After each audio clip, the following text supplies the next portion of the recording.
Hey guys, Demir Bentley from the Lifehack method. Ever feel like you're running on empty? Like you just have no mental energy for anything more? Well, this video is definitely for you. By the way, this is actually part 2 in my series of how to solve some of the most common, hard to beat productivity issues. If you haven't seen part 1, check it out in the link in the description. Now today, I'm gonna be sharing 5 techniques for how to regain mental clarity and power when you're in the middle of your day and you just feel overwhelmed. How do you claw back from that place? Okay, so imagine you're in the middle of your workday, maybe the middle of your work week, and you realized you're just tapped out. You got no mental power and you're trying to make a big decision and you just can't decide. What do you do? All right, technique number 1, ask yourself these questions to help understand what's really important about the decision you're trying to make or the problem you're trying to solve. Now, these questions are designed to help you stay connected to the vision and shortcut you to the end goal. Okay, the first question is, how important is this decision to the final outcome really? So for example, if you're starting a new business, it's incredibly important to understand your target market.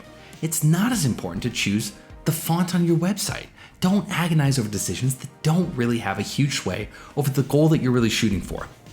Second question is, what's the number 1 metric I really need to understand here? This is sort of an exercise to help you evaluate your option sets. If you're trying to decide between web hosting services, what really matters? Is it customer service? Is it the load time of your website? Decide on what's most important for you. Third question, which option would I be more motivated to make succeed?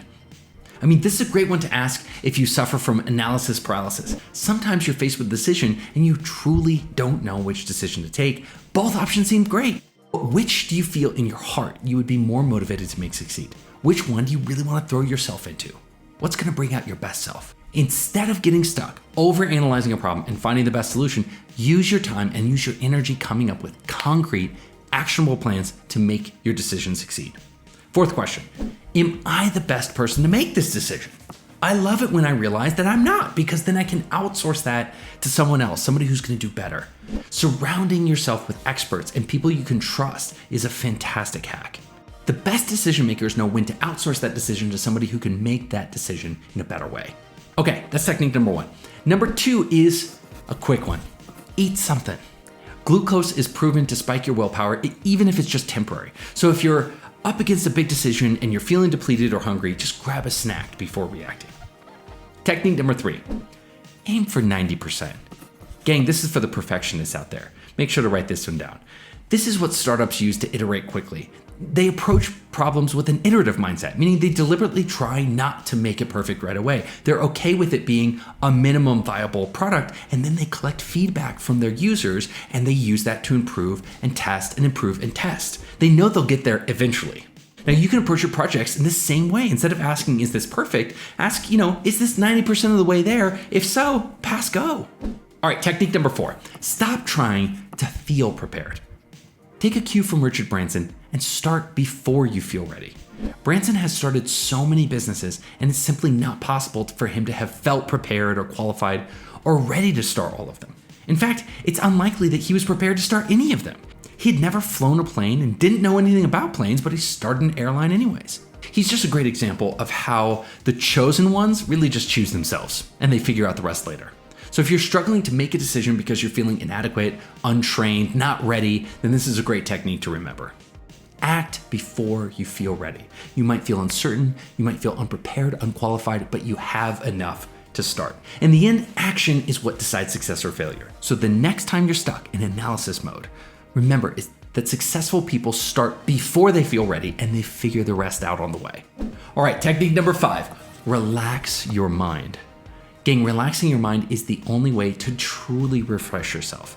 You can do this with a little nap, some sleep, or through meditation or even a mindfulness practice, or taking a walk around the block.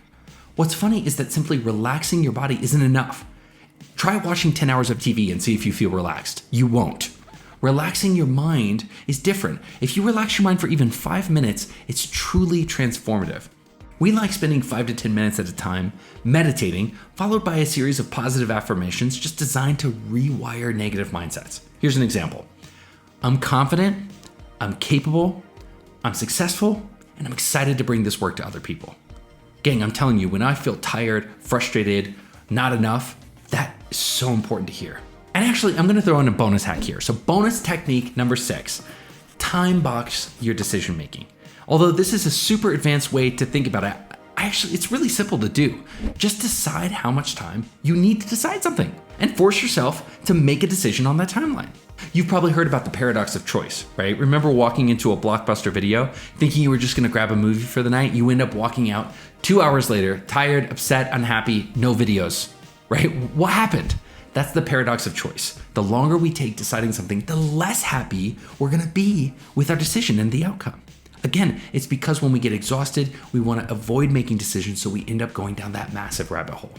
But when you time box the decision, like walking in saying, I've got 15 minutes to choose a video, you prevent that short circuit from happening, and you're more likely to be happy with your choice of a video. Funny story, when Carrie and I got married, we decided to make every important decision about our wedding within 15 minutes of talking about it. We call that pulling triggers. And we had a blast planning our wedding because we never allowed the paradox of choice to set in and ruin our mindset and make us unhappy with our choices. All right, those are 5 techniques you can use in the moment to reduce your decision fatigue and improve mental clarity, plus 1 bonus technique. Gang, if you like this video, give it a thumbs up.